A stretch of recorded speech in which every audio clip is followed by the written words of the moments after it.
Fate giveth, fate taketh, all in the same meeting. You thought maybe fate put them together, and he blew it right off the bat. I got a cousin that's down bad because he genuinely believes he ruined his fate, and he came to me for assistance, and I'm not exactly sure how to help him. And so this guy has been looking for love for quite some time now, and he feels like he finally found the woman of his dreams, but he blew it.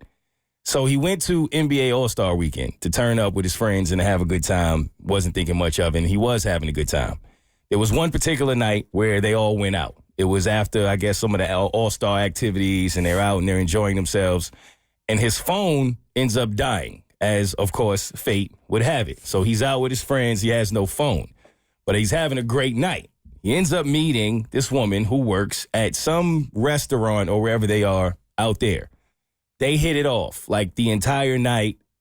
He doesn't know, though, if it's one of those she's being nice to him because, I mean, it's her job. She's literally the server at the restaurant, or because they actually had some things going on. But his friends are telling him, like, nah, I think she's flirting with you. Like, I think you should shoot your shot. So I'm proud of him because if you know him, he's a very shy individual. Like that's the only reason I think he truly does not have a girlfriend yet is because he's a great guy, but that's not in him. To shoot his shot, not his thing. Even with the liquid courage, you got to like push him to do it. So I was really shocked that he actually did this at the end of the night. So apparently he was in his head again. They ended up leaving the restaurant. And as they're pulling out of the parking lot the entire time, he's like, man, I should have said something. So they're like, it's not too late. We can go back. So they end up actually going back. They went back for him to run into the restaurant and actually talk to her. Now, where he went wrong was he ran into the restaurant to say whatever his last minute thing was to her, and he didn't ask for someone else's phone because his phone was dead. So he gets there, and he's so nervous about it that he ends up talking to her, and she's like, okay, take my number. So he goes to get his phone out and realizes his phone is dead. So not a problem. She like prints out a little receipt paper, writes her name and number on the receipt paper.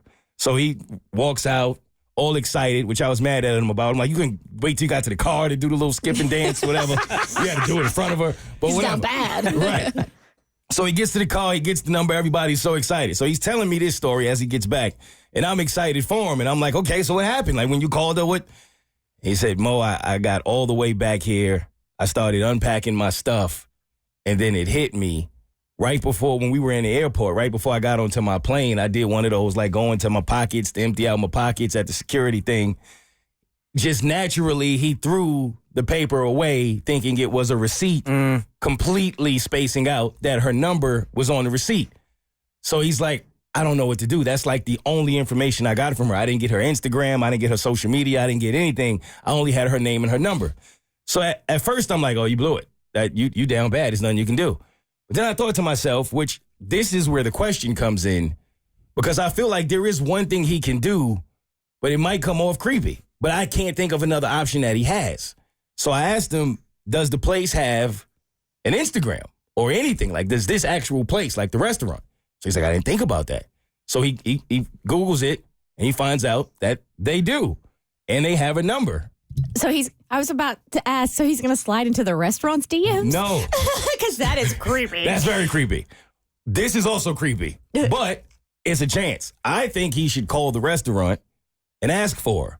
And then when they put her on the phone, explain the situation. Tell her who you are and what happened and that, you lost the number. And that, now I know it's her place of work. So that's kind of why it feels a little iffy to me. I still don't think that's creepy. That was my first thought also is just call the restaurant. It's not creepy that he's reaching out to her at work because that's where they met. If it was somewhere else and he spontaneously showed up and obviously did the homework and then just showed up, that's creepy. But yeah, she's probably wondering like, how come this dude hasn't called? That's what I'm thinking. But you look skeptical. Well, you think no, it's going to get creepy. I maybe I'm just jaded or whatever, but if like you had multiple opportunities to get my number, right? Your phone died. I wrote it down on a piece of paper, blah, blah, blah. So it was so valuable you threw it away. Like at this point, I'm just like, you just seem like more trouble than you're worth. You know what I mean? Yeah, like, I do. And you also come across as somebody who can't take care of stuff. That's true, too. That's like if I was at work, because having been a server, I mean, and if he's going to do it, it also depends like, all right, so he's going to call. What time is he going to call? That's a good point, too. I mean, I told him you should call at the same exact time you were there because you know she's there. Well, but you also don't want to call at prime time dinner or lunch hours because she's going to be in the weeds. So then I'd be like, are you a freaking idiot? Yeah, like, you know, like I got like 8 tables right now and you're calling me to get my number again? Like, dude, come on. So you're going to have to call at a downtime. Like there's some like logistics that go into this if you really want it to like work. And you need her to be there because I feel like I told him, I said, you can't call like 3 or 4 times asking for her because at some point then it really becomes creepy. Yes. Now, he lives in a different city, right? Right. Okay. This is all for the movies right here. I mean, this would only work out in the movies. But if he flew back, Oh, wow. right?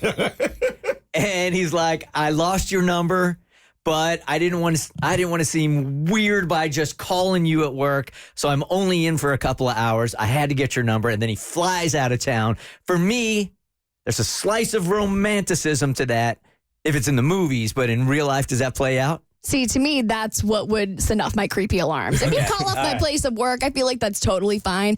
I feel like he should call at like 2 or 3 p.m. when it's kind of slow. Yep. Because if I'm answering the phone and someone says, hey, I'm looking for Kristen Klingsher, and I'm thinking, this is her stalker, let me check with her to make sure before I say, oh, yeah, she's here, come on by.